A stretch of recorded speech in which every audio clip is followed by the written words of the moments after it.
Alors maintenant, je vais donner la preuve, comme je viens de vous dire, je vais donner la preuve de théorème, de la proposition que je viens d'énoncer. Preuve. Alors, soit notre matrice qui est diagonale, bien sûr, soit la matrice diagonale A, qui peut s'écrire sous forme de A11 jusqu'à ANN. Voilà. Une matrice diagonale. Alors, ce que je vais démontrer que si tous les AI, hein, supposons que les AII sont tous nuls, quel que soit I. D'accord? Et on va démontrer que A est inversible. Ça veut dire quoi? On doit chercher une matrice B. Hein? On doit chercher une matrice B telle que A fois B égale à B fois A égale à l'identité. Donc, cette matrice-là, hein, on va considérons la matrice suivante. La matrice que j'avais même énoncée lors de théorème. Considérons la matrice B suivante. Comme j'ai dit, on va inverser 1 sur A11, on va inverser les AI, 1 sur ANN. On a le droit de considérer cette matrice, bien sûr. C'est une matrice de type NN. On a le droit de considérer cette matrice parce que tous les AI sont tous non nuls, donc je peux diviser par les AI. Donc, c'est une matrice qui appartient aux matrices diagonales de N de R. Alors maintenant, avec cette matrice-là, on va vérifions bien sûr que A fois B est égal à B fois A égal à l'identité. Si on arrive à démontrer ça, ça veut dire qu'on a démontré vraiment que la matrice B est l'inverse de A.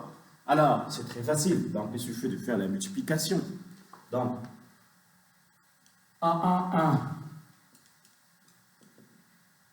jusqu'à ANN, 0, 0, multiplié par la matrice 1 sur A11 jusqu'à 1 sur ANN. Alors, la multiplication, vous savez, c'est quoi? On va voir ce que ça va donner. On va calculer les coefficients qui sont là.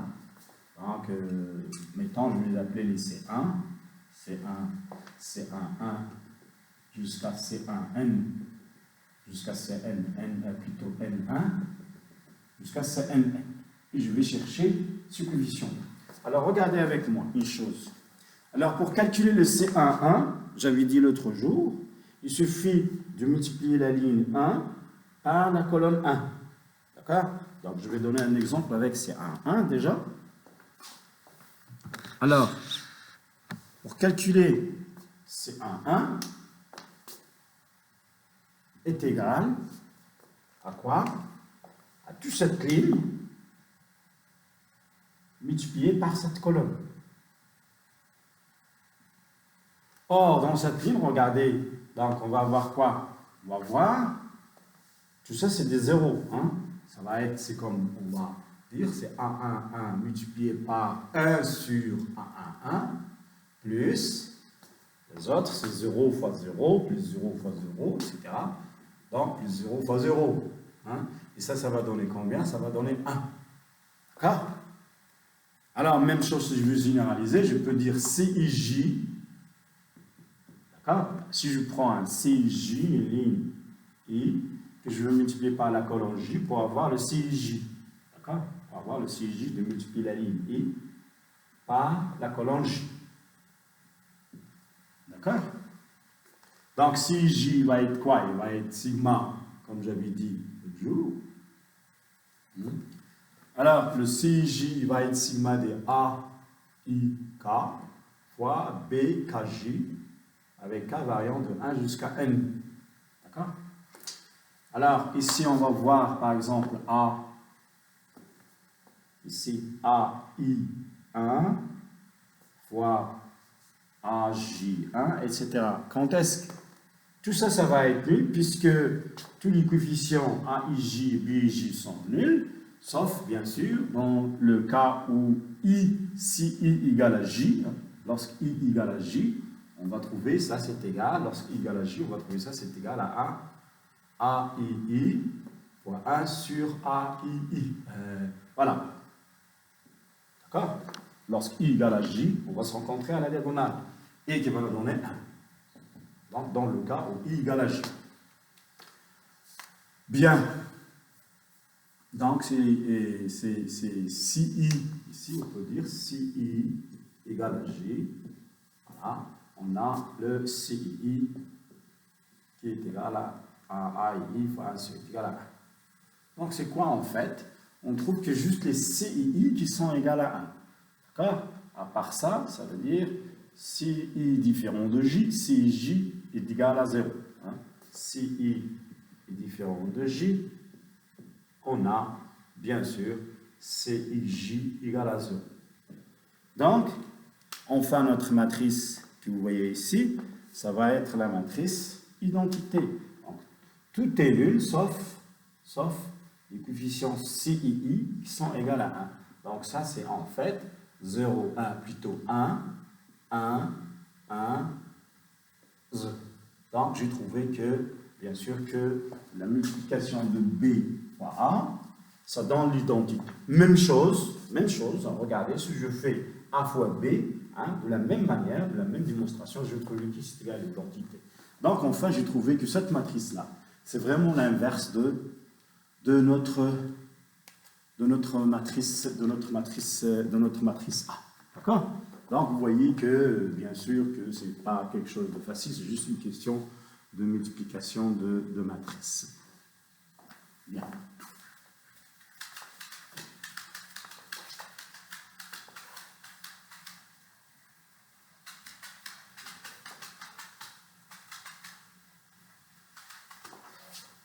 Alors, de même, notre implication est facile. Donc, ça veut dire si on suppose que la matrice A est inversible, A fois B, et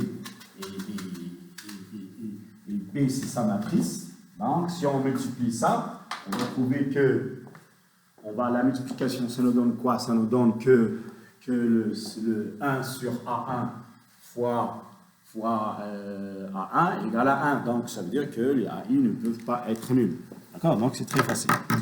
Donc, voilà pour la démonstration de cette proposition. C'est très important parce qu'on va en avoir besoin lorsqu'on va faire la diagonalisation de matrice. Donc, je m'arrête là pour aujourd'hui. Je vous remercie beaucoup pour votre attention.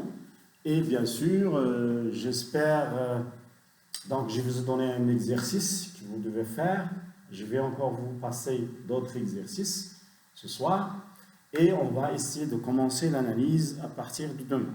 Ça veut dire l'analyse, on va commencer à partir l'analyse 2. On va commencer à partir des intégrales généralisées. Hein. Les intégrales généralisées, c'est des intégrales qui vont être calculées sur des segments ouverts, avec même la borne, on peut aller jusqu'à plus l'infini. L'intégrale de A jusqu'à plus l'infini, ou bien l'intégrale de moins l'infini jusqu'à A d'une fonction continue par morceau. Et on va voir, bien sûr, les contraintes, les conditions, les critères de convergence de ces intégrales-là, puisque bien sûr, on va, au lieu de parler de A à P, on va parler de A à plus l'infini d'une fonction f de t dt. D'accord? Donc, le fait de calculer, de parler de A à plus l'infini, donc, puisque vous voyez plus l'infini, il y a une notion de limite. Hein? Donc, c'est comme on va faire tendre x vers plus l'infini. Hein? On va faire tendre x plus l'infini. Donc, cette écriture-là, puisqu'on va parler de notion de limite, on va parler de convergence et de divergence. Quand est-ce que cette quantité converge? Quand est-ce que cette quantité diverge? On va donner les critères de convergence et les critères de divergence et les conditions qui peuvent confirmer la convergence ou la divergence de cette quantité, bien sûr. Et après, on va passer à d'autres intégrales sur le segment ouvert, par exemple l'intégrale de moins 1, de 1 sur x, par exemple, ou bien 1 sur racine de x, dx. Donc, vous voyez ici qu'il y a une singularité au point 0. Puisque 0, on doit passer par 0. Donc, 0 appartient à moins 1, moins 1. Donc, il y a une singularité. Donc, il y a une notion aussi de limite pour cette quantité-là. Donc, ça serait ça serait l'objet de notre cours de demain, Inch'Allah. Donc, je vous dis au revoir et bien sûr, profitez un peu de votre temps pour préparer, pour travailler, pour résoudre vos problèmes et les exercices, surtout la résolution des problèmes. D'accord. Essayez d'aller voir les problèmes qui engendrent tous les notions qu'on a vues et essayez de faire la résolution. D'accord. Je vous remercie beaucoup.